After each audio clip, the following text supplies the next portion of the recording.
नमस्कार दोस्तों, welcome to BPSC वाला। आप सभी को हैप्पी इंडिपेंडेंस डे। आप सभी मेरा प्रणाम स्वीकार करें। इतिहास के पन्नों में कई ऐसे नाम हैं जो समय के साथ गूंजते रहते हैं। ऐसे नाम जो हमें उस स्वतंत्रता के लिए दिए गए बलिदानों की याद दिलाते हैं। हमारे स्वतंत्रता सेनानी एक ऐसे वातावरण में पैदा हुए थे जहां आजादी के लिए लड़ाइयां लड़ी जा रही थी। ऐसे समय में जब अंग्रेजी शासन, औपनिवेशिक शासन आप कहें या फिर अत्याचार की जंजीरों ने एक राष्ट्र की भावना को जकड़ रखा था।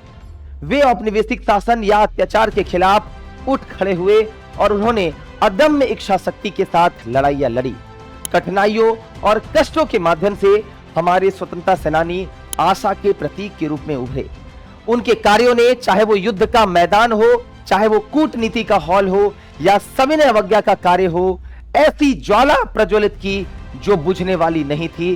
तो आज आइए जानते हैं कुछ बिहार की उन विभूतियों के बारे में जिन्होंने इस आजादी के लड़ाई में अपना अभूतपूर्व योगदान दिया था। उसमें सबसे पहले हम जानेंगे बाबू वीर कुंवर सिंह के बारे में। बाबू वीर कुंवर सिंह का जन्म 13 नवंबर 1700 साहबजादा सिंह और रानी पंचरत्न देवी के घर बिहार राज्य के शाहाबाद, जो कि वर्तमान भोजपुर जिले के जगदीशपुर में हुआ था। वे उज्जैनिया राजपूत घराने से संबंध रखते थे। 1857 के सिपाही जो विद्रोह हुआ उसमें कुंवर सिंह ने सबसे महत्वपूर्ण और प्रभावशाली ढंग से अपनी भूमिका निभाई।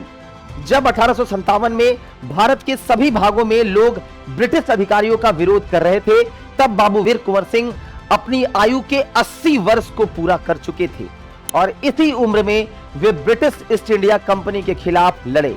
लगातार गिरती हुई सेहत के बावजूद जब देश ने लड़ने का संदेश दिया, वीर कुंवर सिंह तुरंत उठ खड़े हुए और ब्रिटिश सेना के खिलाफ लड़ने के लिए चल पड़े।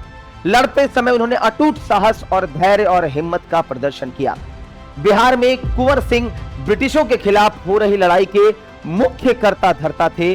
5 जुलाई को जिस भारतीय सेना ने दानापुर का विद्रोह किया था, उन्होंने ही उस सेना को आदेश दिया था। आप समझ सकते हैं 80 वर्ष के आप कहिए तो उस युवा के मन में आजादी के लिए कितनी दृढ़ प्रतिज्ञा थी। इसके 2 दिन बाद ही उन्होंने जिले के हेडक्वार्टर पर कब्जा किया और ब्रिटिश जो अधिकारी थे उनको नाके चने चबा दिए। लेकिन ब्रिटिश सेना ने धोखे से अंत में वीर कुंवर सिंह की सेना को पराजित कर दिया और जगदीशपुर को पूरी तरह से नष्ट भी कर दिया। फाइनली देखेंगे तो दिसंबर 1857 को जगदीशपुर छोड़कर वह लखनऊ चल गए, लेकिन वहां पर भी उन्होंने कई ऐसे कारनामे किए जिनको जानकर आप आश्चर्यचकित करेंगे। 1858 में उन्होंने आजमगढ़ पर कब्जा किया, लेकिन बाद में आप देखेंगे तो वो जगह उनको छोड़नी पड़ी। अंततः अगर आप देखिएगा तो वीर कुंवर सिंह की उम्र जब 80 वर्ष लगभग पहुंच चुकी थी, वह जगदीशपुर वापस आना चाहते थे। नदी पार करते समय अंग्रेजों की एक गोली ने उनकी मतलब आप कह सकते हैं बाएं हाथ की कलाई में लग गई। उन्होंने अपनी तलवार से कलाई काटकर गंगा नदी को अपना बायां कलाई जो है वह आप कह सकते हैं प्रवाहित कर दिया गंगा नदी में। वे अपनी सेना के साथ जंगल की ओर चले गए और अंग्रेजी सेना को पराजित करके 23 अप्रैल 1858 को जगदीशपुर पहुंचे।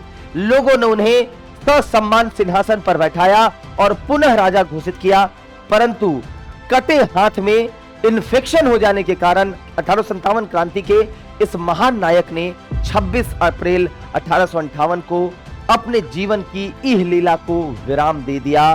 हमारे देश के आजादी के पन्नों पर वीर गति को उन्होंने प्राप्त किया।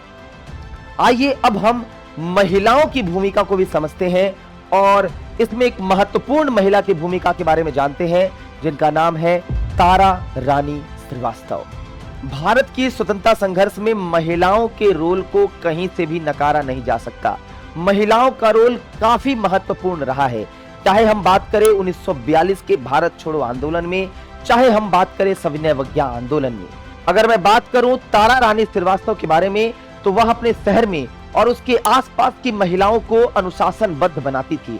अब आप पूछोगे कि वह कहां से संबंध था उनका, तो उनका संबंध बिहार से तो था, लेकिन अगर मैं जगह की बात करूं तो उनका संबंध सीवान से था। 1942 में गांधी जी के भारत छोड़ो आंदोलन में वह शामिल हुई और सीवान रेलवे स्टेशन पर भारतीय झंडा को ऊपर उठाने का इरादा उनका ही था। उसी जुलूस में अगर देखा जाए तो लाठीचार्ज में अपने पति को उन्होंने खो दिया, लेकिन उसके बाद भी वह 1942 के संघर्ष में अपने संघर्ष को जारी रखती हैं और आजादी के इस इतिहास के पन्ने पर अपना नाम स्वर्णिम अक्षरों से लिखवाती है। तो ये दो थे वीर कुंवर सिंह और तारा रानी श्रीवास्तव, जो बिहार की दो महान विभूति थे। Thank you.